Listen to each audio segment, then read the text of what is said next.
Hey everyone, welcome to the top 10 list. Welcome to my top 10 favorite movies that are 100% on Rotten Tomatoes. Yes, I had a recommendation to do this, and I thought it sounded like a pretty cool idea because I follow Rotten Tomatoes a lot, and sometimes Rotten Tomatoes is completely accurate, and sometimes they're not at all accurate. We all know what I'm talking about, but this is where I leave you. Great movie. I thought this would be a cool idea because it's interesting to see what movies are 100% on Rotten Tomatoes, and it's curious to see what movies that I love that are 100% on Rotten Tomatoes. Maybe I'll do another one that I'll say my top 10 least favorite movies that are a 0% Rotten Tomatoes. Maybe I'll do that in the future, but this sounded like a pretty cool idea, and honestly, actually kind of a difficult list to do because there's a lot of great classic films that are 100% on Rotten Tomatoes, but I wanted to go with movies that I actually like. To go with movies, I watched a lot. Movies that I can see myself watching a lot in the future and stuff. Some of these movies are masterful. A lot of movies in my honorable mentions are like masterpieces and films that are like some of my favorites, but like they're not movies I watch a lot. They're not movies that always entertain me. I think they're great films and well crafted. I went for my top 10 movies that I watch a lot, or movies that I know I'll be watching a lot in my future, and movies that just, they get to me in a certain way. They just affect me in a certain way than other people and stuff. Some people will probably disagree with you on this top 10 list, but you know what? It's a personal top 10 list. So let's get to it. Here's my top 10 favorite movies that are 100% on Rotten Tomatoes. And as always, before top 10 lists, you gotta have your honorable mentions. My honorable mentions are The Philadelphia Story, Toy Story 2, Man on Wire, Stalker, The Odd Couple, The Searchers, Tower, Hidden Fortress, and The Maltese Falcon. All phenomenal, fantastic films. Just give me the top 10 list. But my top 10 was my number 10. My number 10 is actually this year's Paddington 2. Paddington 2 is a fantastic film. This is in my top 10 favorite films of the year so far. I hope it stays in my top 10. I really do. I don't know what else is coming out, but it's funny that a lot of my favorite films of this year actually aren't 100% on Rotten Tomatoes, so disagree strongly, but still.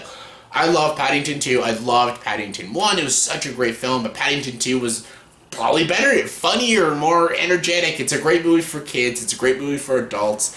It tugs on the heartstrings. It makes me laugh constantly. I love these characters. I love the Brown family. I love Paddington Bear. I love Brendan Gleeson in this movie as Knuckles.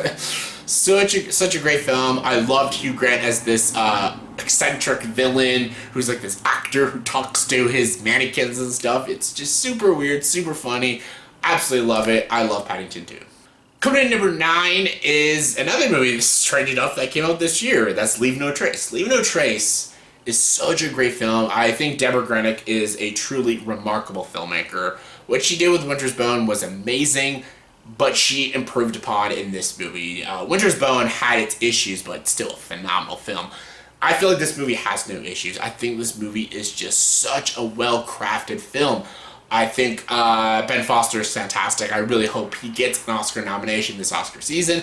He probably won't because I think this movie came out a little too early, but I really hope he does. Same with Thomasin McKenzie. Thomasin McKenzie is solid in this film, in this father-daughter relationship and stuff. And other than the whole supporting cast was fine, but it is these two characters. And some people call this movie boring. I thought it was a phenomenal character study with really great, grim atmosphere, beautiful cinematography, and amazing, solid direction. Deborah Grenick deserves a Best Director nomination this Oscar season. She crafted an amazing film.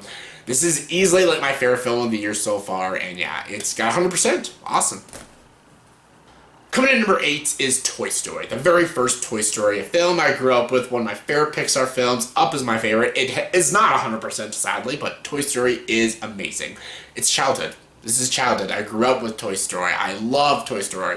A lot of the great writers wrote Toy Story, like fucking John Lasseter and Joel Cohen and Joss Whedon and stuff. A lot of great people wrote this movie. This is like the first CG animated film and stuff. Just straight CG animated film.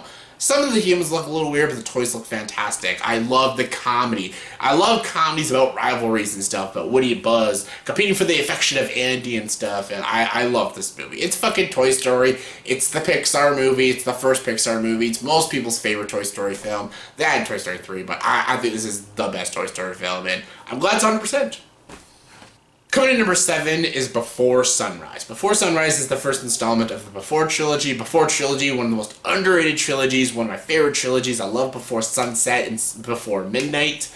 I love the story of this couple, of Jesse and Celine, meeting each other. They meet each other on the train, and basically they just explore this country just for the night. They spend one night together and stuff, and it's basically this amazing love story, and it's just dialogue. It's just fucking Julie Delpy and Ethan Hawke talking this entire film.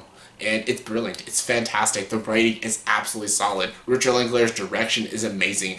These performances are so great. I felt like I was with these two, talking with these two, learning about these two characters this entire film. It's beautiful. It's potent. It's absolutely stunning. It's so real. It's so human. And I wish more movies were made just like the Before trilogy. Coming in number 6 is The Terminator. Yes, I'll be back. Fuck you, asshole. Oh, love this movie. I love it. The Terminator is one of my favorite sci-fi action films of all time. It really is. I like it more than T2. I'm in the minority. I know a lot of people love T2. I love T2. T2 is amazing. But the first Terminator is so good. It's almost like a horror film because it's so fucking terrifying seeing this T-800 Model T-101. Yes, this machine, this thing is after Sarah Connor because she doesn't want John Connor. He doesn't want John Connor to be born. And basically when he kills Sarah Connor, he will wipe out the Resistance in the future. And yes, fuck you, Skynet. But I love it. I love Arnold Schwarzenegger in this role.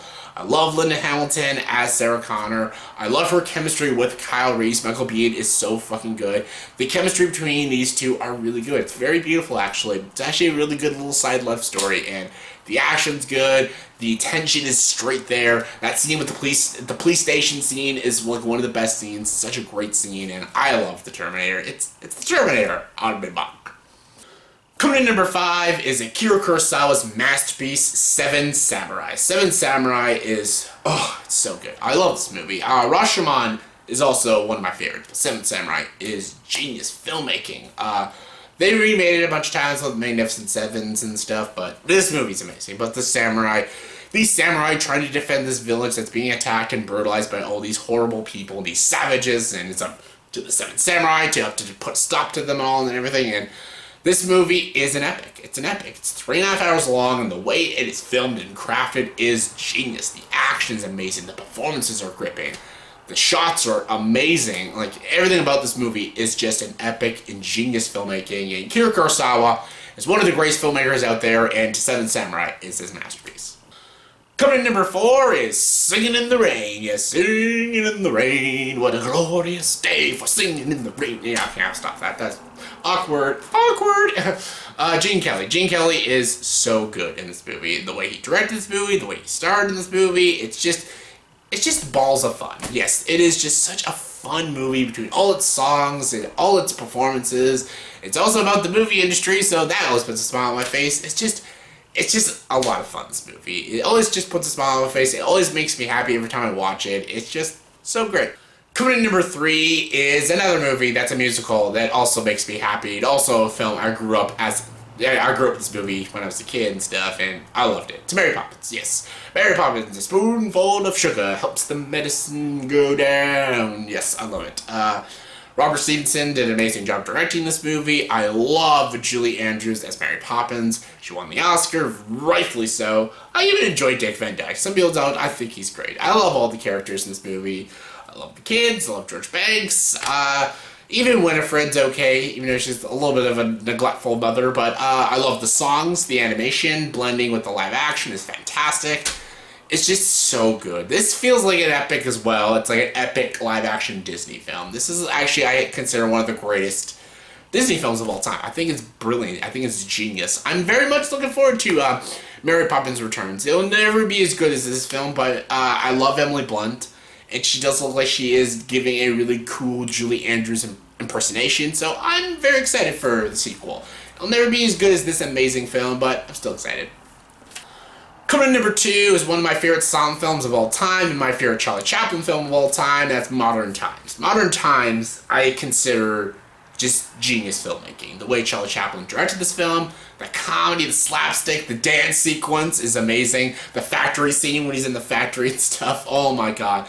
this is just sheer comedy and stuff, but it's also a great social commentary about the labor union and even government and stuff, and even poverty and stuff. They talk about a lot of interesting issues in this film, and I absolutely love everything about this movie. Everything about Modern Times, I think, is just, again, genius. It's masterful filmmaking, it's masterful storytelling, and I think this is my favorite silent film of all time. I remember I did my top 10 favorite silent films. I haven't seen Modern Times yet when I did that list. I think Modern Times is my favorite silent film of all time. I think this movie is absolutely brilliant. The way it is crafted, the way it's executed, the way the comedy is like laid out is just so funny and just so great, just so energetic. I love Charlie Chaplin, and this movie is one of the many reasons why I love Charlie Chaplin.